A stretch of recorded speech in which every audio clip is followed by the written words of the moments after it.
Buongiorno amici, benvenuti in un altro appuntamento di Vis-à-vis Mestre. Come sempre siamo all'interno dello store dell'Associazione Calcio, appunto AC Mestre, che ci ospita sempre molto volentieri all'interno di questo bellissimo contesto all'interno di Palazzo Donatello, e quindi ringraziamo come sempre il Presidente Stefano Serena, i dirigenti Matteo Settimo e poi Andrea Checconi Sbaraldini. E come sempre voglio ricordare che ci troverete ovviamente in diretta Facebook, siamo in diretta Facebook sul canale Mestre Mia. Ringrazio Andrea Sperandino, il nostro presidente, che ci sta seguendo alla regia, lo salutiamo, ciao Andrea, buon lavoro, e ricordo che siamo all'interno di questo contenitore importante che è questo Mestre Cultura e Sport. E parlando di cultura, oggi abbiamo, come l'avete già ovviamente riconosciuto, buongiorno a tutti. Non ha neanche forse bisogno di presentazioni, il nostro Doc, io lo chiamo Doc, ovvero il dottor Paolo. Mi chiamano tutti Harley Doc. Il nostro Harley Doc, non sono andato tanto lontano, il nostro Harley Doc, che è praticamente, come sapete, ginecologo e ovviamente anche ostetrico.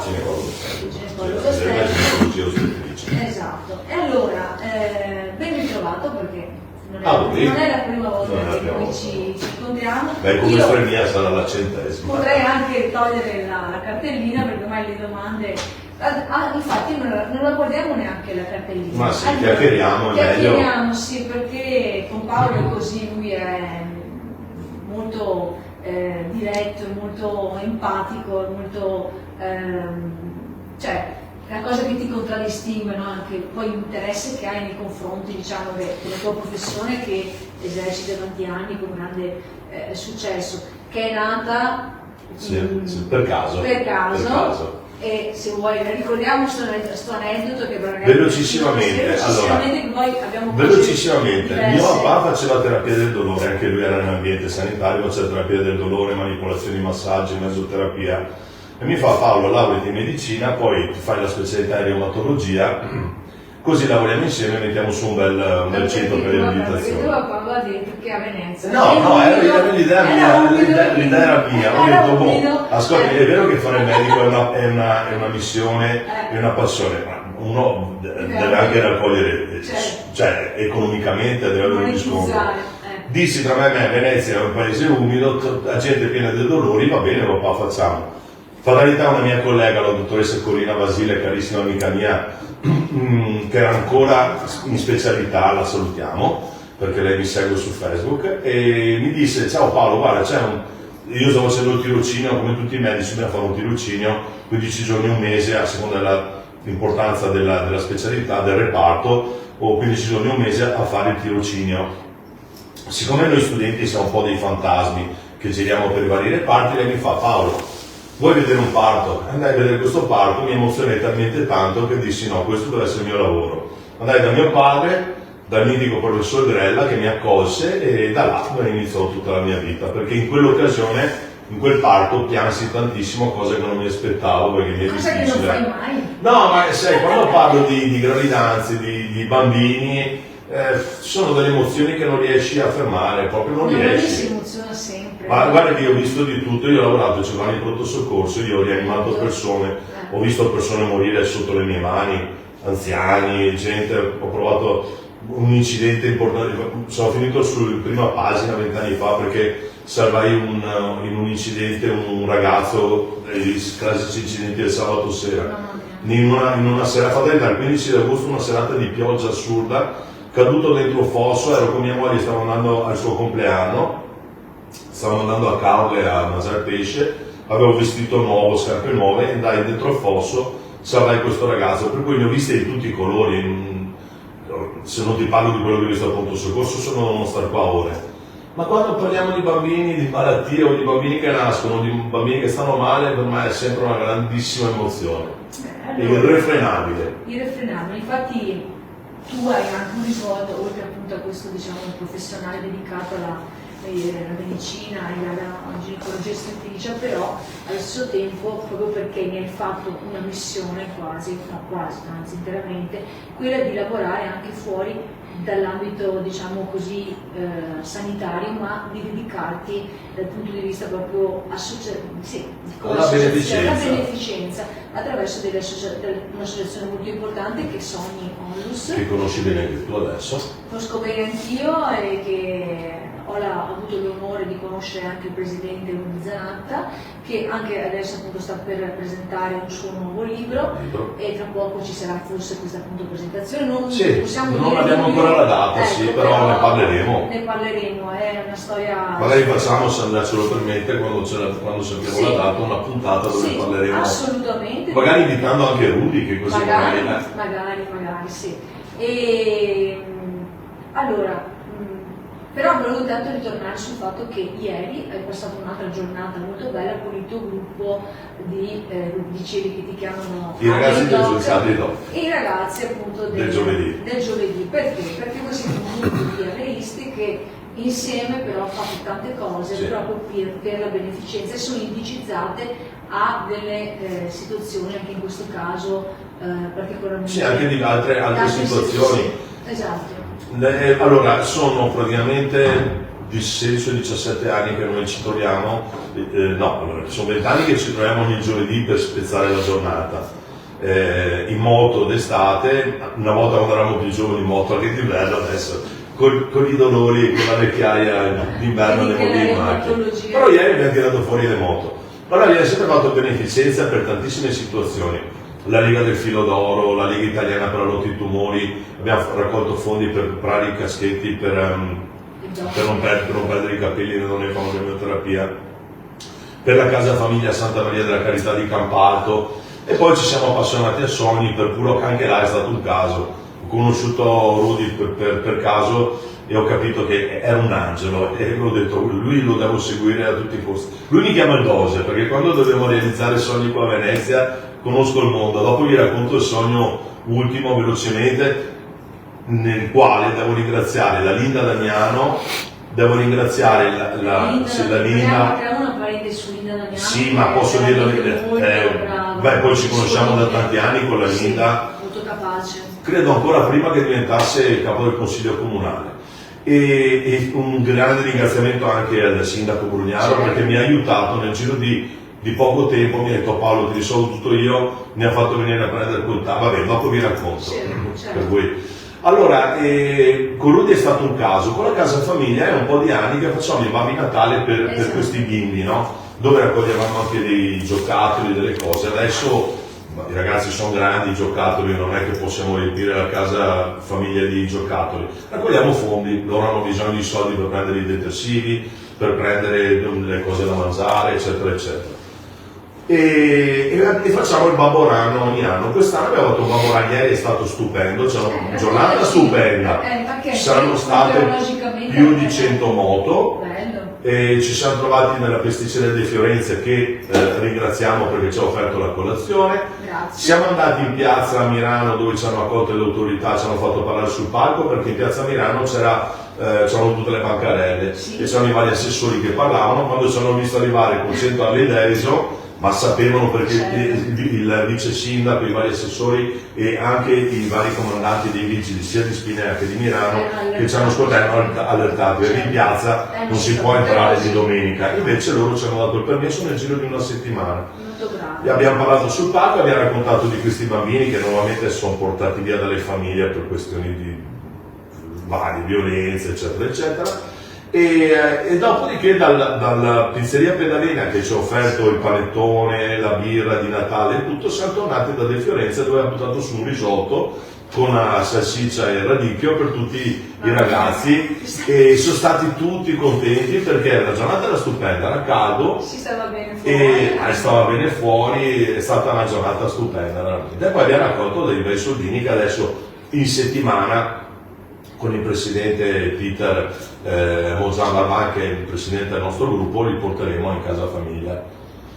Casa Famiglia a cui abbiamo, dopo anni, perché c'è stato il Covid, ho insistito tanto, non so se te lo ricordi anche tu, di fargli il campetto, avevano un campetto sportivo distrutto a sonde dai e dai, ho rotto le balle a tutto il mondo, fino a che a un certo punto ho detto vabbè dai, te lo facciamo. Hanno fatto un campo sportivo bellissimo, non solo delle altre case famiglie vanno là a fare i tornei, tanto bello che è, perché hanno fatto l'erba sintetica nuova, sì, le porte nuove, tutti, una cosa stupenda veramente, tutto nuovo. Una battaglia che mi ero preso 2 o 3 anni prima del Covid, e dopo si è fermato tutto, ho ripreso e ho rotto talmente le scatole a tutti che me l'hanno fatto. È stato bella anche la serata, dicevo, del Panathlon. Serata del Panathlon, ringraziamo Fabrizio Coniglio per averci invitato, e anche la Maria Bonaldo, perché è sempre un personaggio che si è presa fuori anche lei. Una lotteria. Ringrazio anche la mia cugina Paola Tura, che è la padrona dell'Hotel Bologna. Sì, tua cugina? C'è mia cugina, ci conosciamo fin da piccoli, lei e la Cristina. Bene. E sì, la ringraziamo tanto per averci dato questa possibilità. C'era il tenore, adesso mi ricordo non ricordo il nome. Bravissimo comunque. Di origine argentina, vive in Italia. Che ci ha lietato la serata, e abbiamo raccolto un bel po' di soldi, abbiamo avuto premi molto importanti, i vasi di Murano, il quadro di Mauro Bortolozzo, che è un famoso pittore grande, bellissimo quel quadro peraltro, biciclette. Io ho vinto il televisore. Abbiamo preso talmente tanti biglietti che qualcosa dovevamo vincere, abbiamo vinto il televisore. No, è stata una bella serata. Bella.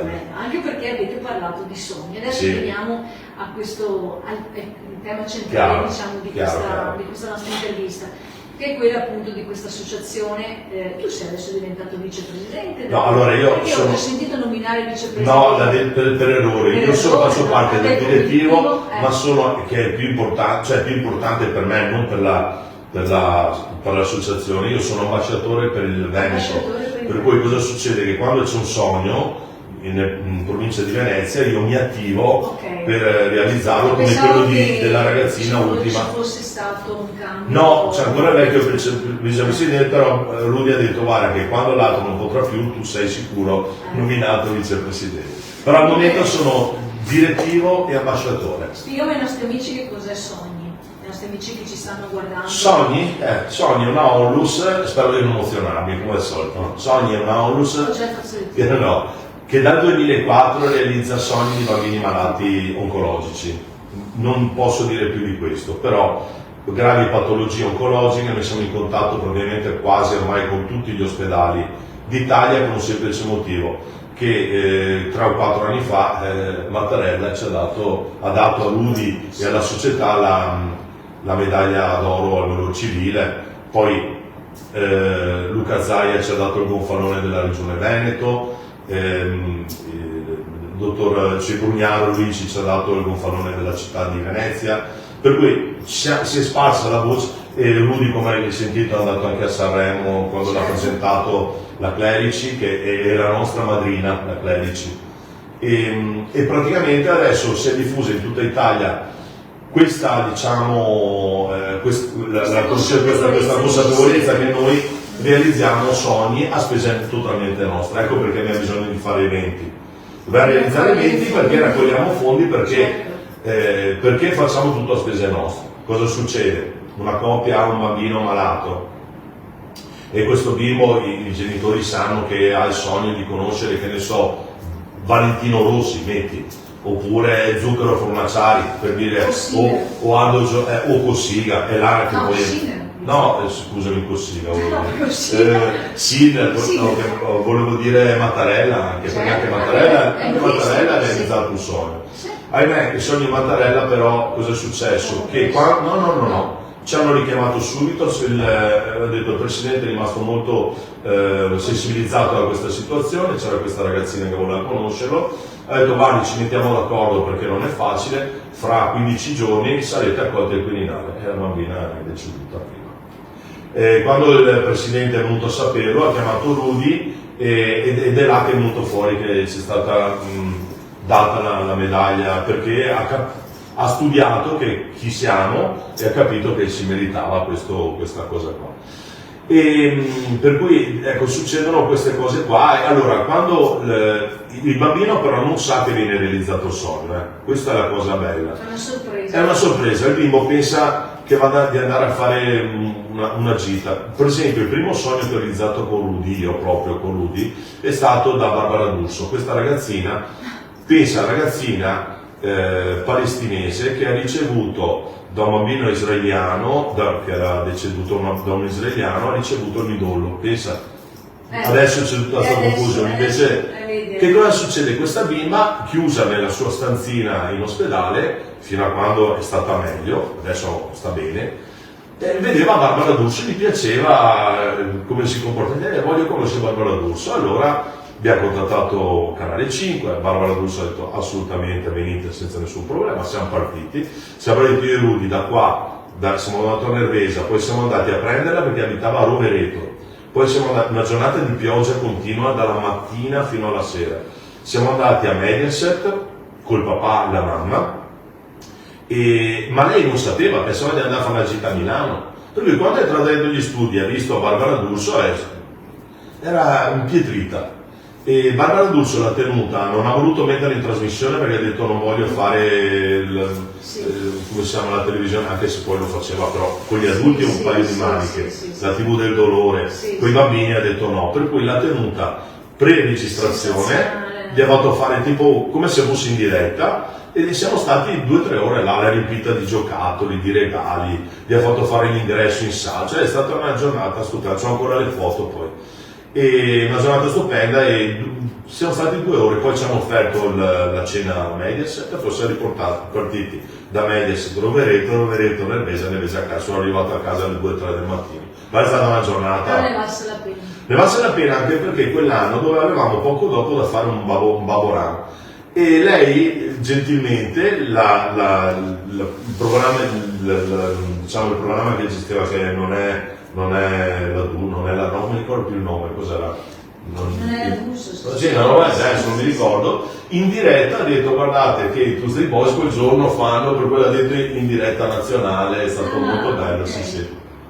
E così per cui tutti i sogni li realizziamo così. Avete contati finora quanti ne avete realizzati? Più di 360, io ho visto il vostro sito, ho visto che avete... Siamo quasi a 400 ormai, perché una volta si realizzava un sogno al mese, ogni 2 mesi, o 2 sogni al mese. Ecco il discorso di Mattarella della medaglia d'oro, adesso che siamo molto conosciuti, c'è stato fatto un programma su Rai 3, sulla realizzazione sogni, i nuovi eroi, che chi vuole su Rai Play va a vederlo, e per cui essendo molto conosciuti adesso ci saranno tutta l'Italia e comincia ad essere complicato. Sì, per cui la struttura, mentre prima era semplice, adesso abbiamo gli avvocati per il discorso dell'etica, abbiamo i commercialisti per gestire tutto, perché vi ricordo che dopo il casino di una famosa influencer, tutto è diventato un po' più complicato. Ha smaltito tutte quelle onlus che facevano soldi tanto per fare, però ha reso la vita leggermente più difficile alle onlus quelle serie, ahimè. Lo so, cercando lei stessa di fare qualcosa per i bambini. E questo sì, è il paradosso. Sì, ma è il paradosso, però sai, tu non puoi guadagnare, adesso io sinceramente mi metto là e penso, guarda, io guadagno tipo 1 milione, 1,5 milioni di euro e do 40.000-45.000 euro all'ospedale, è una roba vergognosa, cioè io farei il contrario, fosse per me, mi terrei 45.000 euro magari per le spese vive e darei 1,5 milioni all'ospedale, avrebbe avuto più un senso, o no? Dipende dalla moralità che una persona ha. Ma avrebbe fatto un successore, adesso è scomparsa per fortuna che è scomparsa, non è un ottimo esempio. Invece se avesse fatto così adesso sarebbe ancora più famosa, per cui bisogna essere anche un po' lungimiranti, avere un po' di testa su queste cose. Ma lì quando c'è l'egoismo e la voglia di soldi, sì, infatti. Non erano cose, queste non sono cose sentite come quelle che fate voi, perché l'impegno che voi mettete, che con lui di sogni abbiamo parlato tante volte, l'ho sempre visto in primo piano, essendo ambasciatore appunto per il Veneto di questa realtà, ha raccontato tanti aneddoti che lo ha riempito, che ti hanno riempito di emozione, di gioia.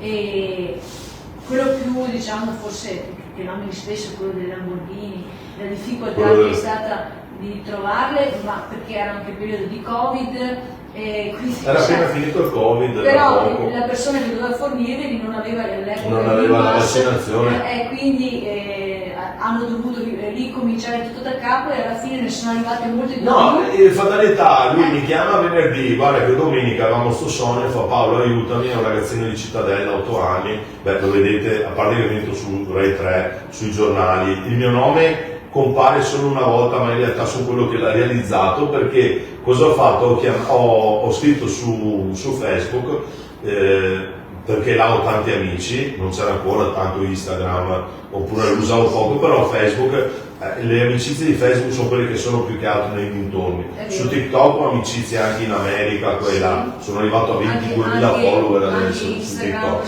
Anche invece su Facebook targetizzi quelle che sono più vicino a te, no? Per cui cosa succede? Ho scritto, ragazzi ho bisogno di questo, ho bisogno di un aiuto perché sto bambino vuole andare in Lamborghini e chi doveva darmela non può più. Mi hanno tempestato di telefonate tutti, addirittura come ti dicevo il questore che ci ha dato la Lamborghini della polizia. Però non solo non è arrivata una Lamborghini, ne sono arrivate 5, 6 di ogni colore, non solo, il bimbo ha ricevuto anche la tale onoraria di socio permanente della Lamborghini Italia ed è stato portato con queste Lamborghini in ospedale da Cittadella a Padova per fare degli accertamenti e al ritorno è venuta la polizia da Bologna perché quella di Padova ha fatto dopo 3 giorni che ce l'avevamo fatto un incidente ancora là perché costa troppo metterla a posto, per cui è venuta la Lamborghini da Bologna per cui è stato un successone. Io dico anche effettivamente che oltre all'impegno vostro, ma c'è anche l'impegno da parte di chi si mette in gioco con voi, ma nel sì, senso che cavoli, cioè voglio dire anche un questore che metti in moto una macchina di questo tipo, ma perché questo? Cioè significa che hanno dentro uno spirito di solidarietà, di empatia nei confronti. Sì, però devono anche conoscerti. Allora, tempo fa qualcuno mi disse: ma tu non ti esponi troppo, chi fa beneficenza lo fa stando in silenzio. Per carità, è vero. Io la beneficenza che faccio io non dico quello che io do quando faccio le donazioni, perché nessuno lo sa, ok? Il problema è che se io ho una onlus e devo chiedere a te dei soldi e tu non mi hai mai visto, ti dico Federica mi dai 500 euro, ma chi sei scusami? Cioè è chiaro che deve essere conosciuto. Su che base? Su base che sono molto conosciuto, che la gente mi apprezza, mi conosce e sa chi sono e sa soprattutto dove vanno i soldi. Perché non posso andare a chiedere i soldi alla gente senza che sappiano chi sono, è per quello che devo espormi. Ma non è sempre positivo, perché tante volte si possono anche ricevere delle critiche. Per carità, noi facciamo per fortuna poche, se Dio vuole. Però ti faccio un esempio. Mi chiama Rudy, una ragazza se non ricordo male, di Caorle, terminale, 17 anni, terminale. Mi fa Paolo, ho bisogno di un elicottero perché sta ragazzina non ce la farà.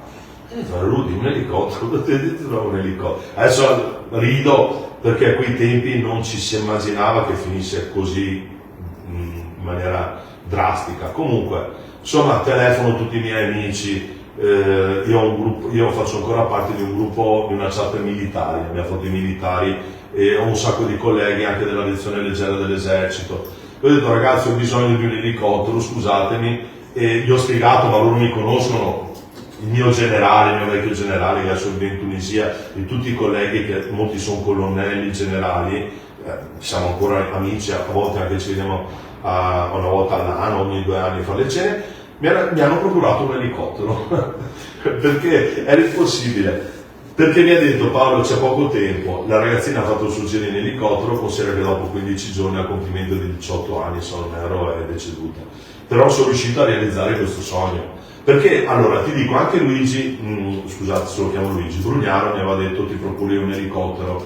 Il problema è che a noi serviva un elicottero grande perché ci doveva entrare il medico, la mamma, la sorella, l'infermiere, perché non potevo avere un elicottero di quelli tipo da 4 posti, mi serviva un elicottero strutturato di quelli grandi, però siamo riusciti nel giro di 10 giorni abbiamo avuto l'elicottero, non ti dico quello della bambina ucraina, perché io sono quello dei sogni strani.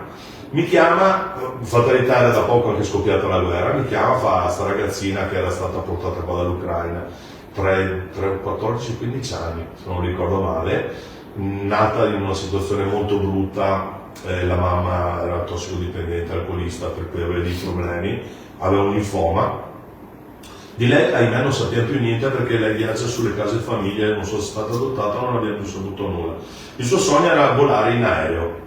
Mi chiama Rudy, fa: Paolo, bisogno di un aereo. Cioè, tutta razza di Lamborghini, elicotteri, aerei. Vabbè, attivo il mio telefono al direttore dell'aeroporto di Nicelli.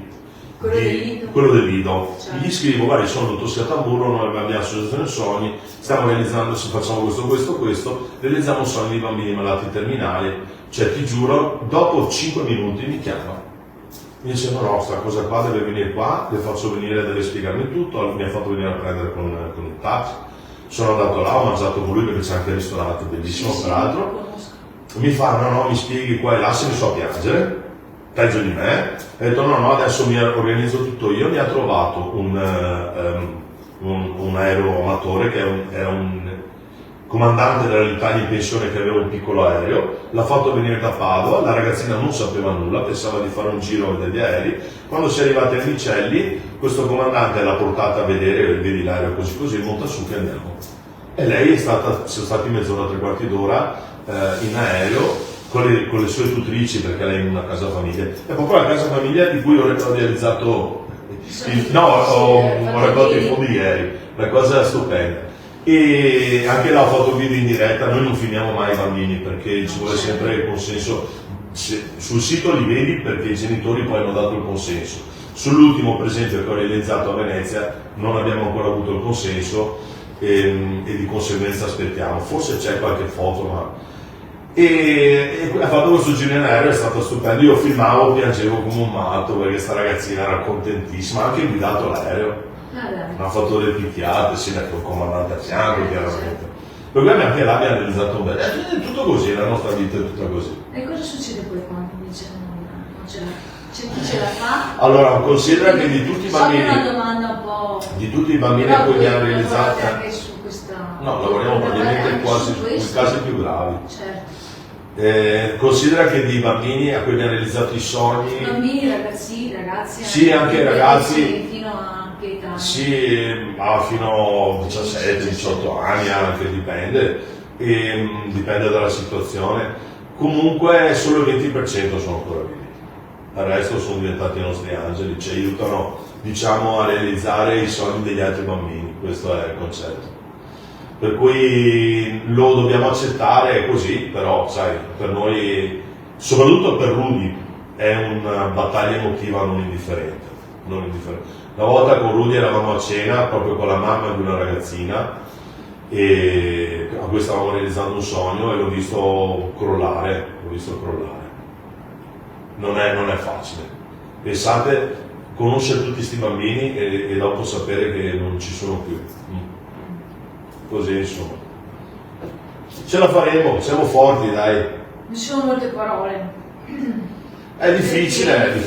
Siete bravi, siete organizzati, siete emotivamente forti, dobbiamo essere forti. Siete preparati e so che tanti loro comunque si divertono perché è un'esperienza. Si divertono, ma. Però diciamo che tante cose anche fare questa attività gli fa anche stare bene. Sì. Perché escono. No, è proprio provato che rispondono meglio alle cure. Sì. Perché è una carica di adrenalina non indifferente.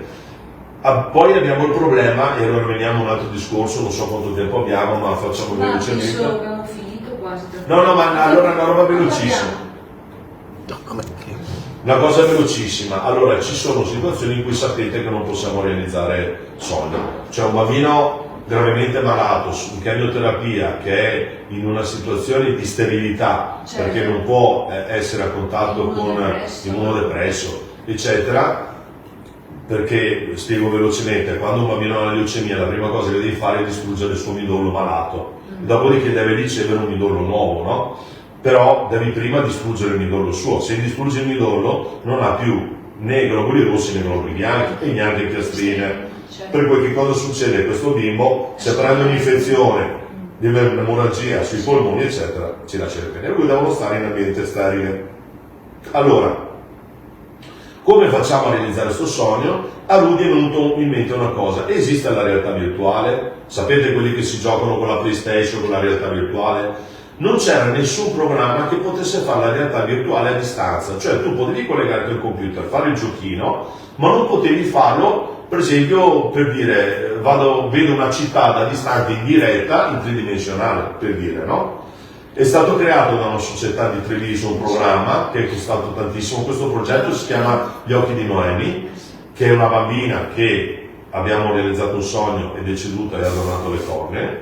Si chiama Gli occhi di Noemi. Con questo casco il bambino in stanza sterile, chiaramente adesso doteremo, è che costano molto, per cui doteremo più reparti possibili di questi caschetti, di questi occhiali, scusate, visiere. Cosa succede? Un operatore, uno di noi, avrà un computer con una telecamera a 180 gradi e la porta, diciamo, sto bimbo vuol conoscere Vasco Rossi, no, per dire.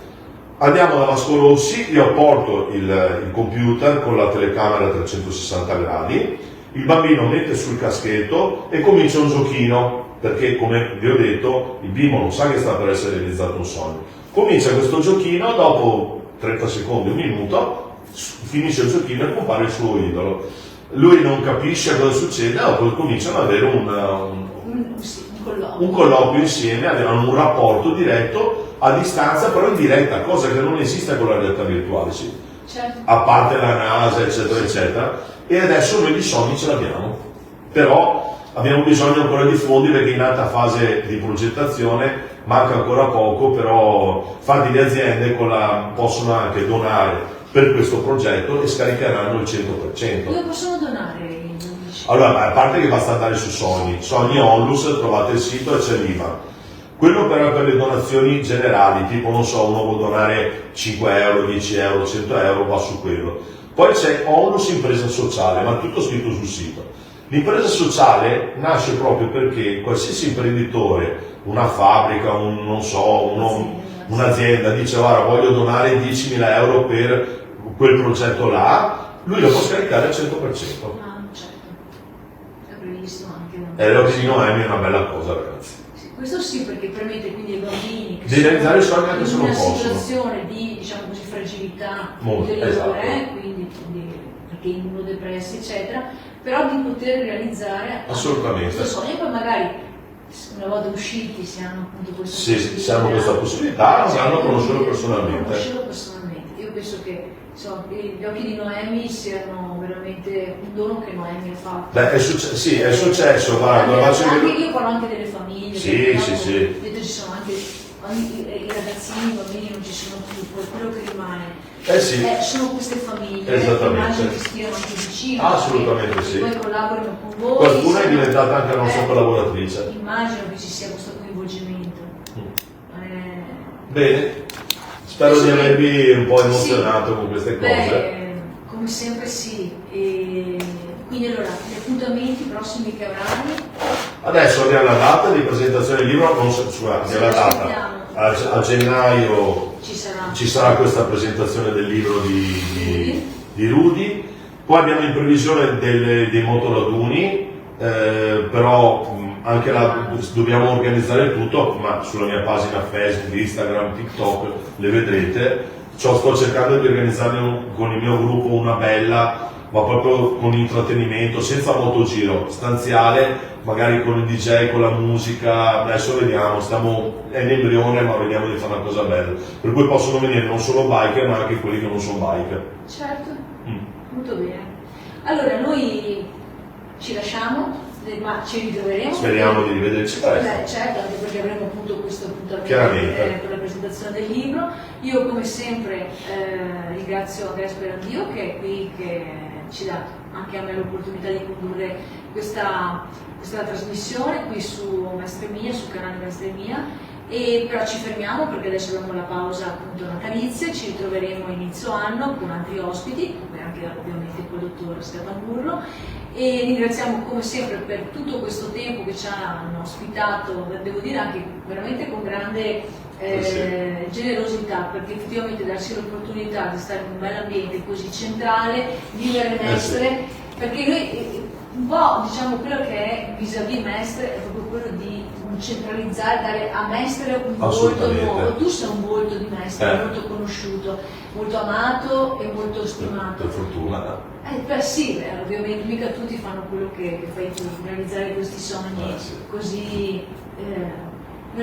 Non c'è anche una parola forse per definirli. Come fai? Sono piccoli miracoli, piccoli miracoli, ecco. Io ti auguro di continuare a portarli avanti e sono sicura che avrai sempre più, anche se ovviamente la cosa è più complessa, perché crescendo le cose diventano più complesse. Però questo significa che alla fine, anche se è più complesso, però avete, diciamo, raggiunto l'obiettivo. Assolutamente. Che è quello di aver coinvolto tante persone, tanti enti, tante realtà, tante istituzioni anche che vi aiutano, vi sostengono, cioè, e avere soprattutto una credibilità. In realtà sia la Lida che Luigi volevano stare, non volevano, però io ho detto guarda, io non posso non ringraziarvi, perché il sogno che abbiamo realizzato a Venezia è stato bellissimo, è stato tutto alla perfezione.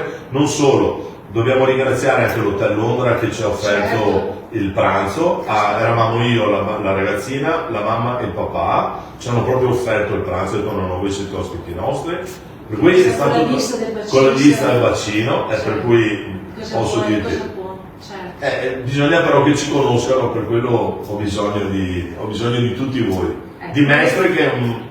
Sapete quanto l'amo? Non so se vedi i poster che metto io sono a volte lotto con alcune persone che mi vogliono contestare. Ogni città ha i propri problemi, però per noi Mestre è il nostro amore. Bene, e qui è Mestre mia, è vostra. Sì, ed è giusto questo, infatti sei un esempio importante, come dicevo prima, per la città, e ti ringrazio di essere stato nostro ospite. Grazie a voi. Io come sempre ringrazio e chiudo chi ci ospita, che lo ripeto ci dà questa opportunità settimanalmente di essere qui, e ringrazio ovviamente il presidente del Calcio Mestre Stefano Serena, Matteo Settimo e Andrea Checconi Sbaragini, altri dirigenti che insieme hanno questa sensibilità di lasciarci questo spazio centrale in Mestre. Buone feste! Saluto il nostro presidente, buone feste, ci rivediamo a gennaio. Ciao a tutti!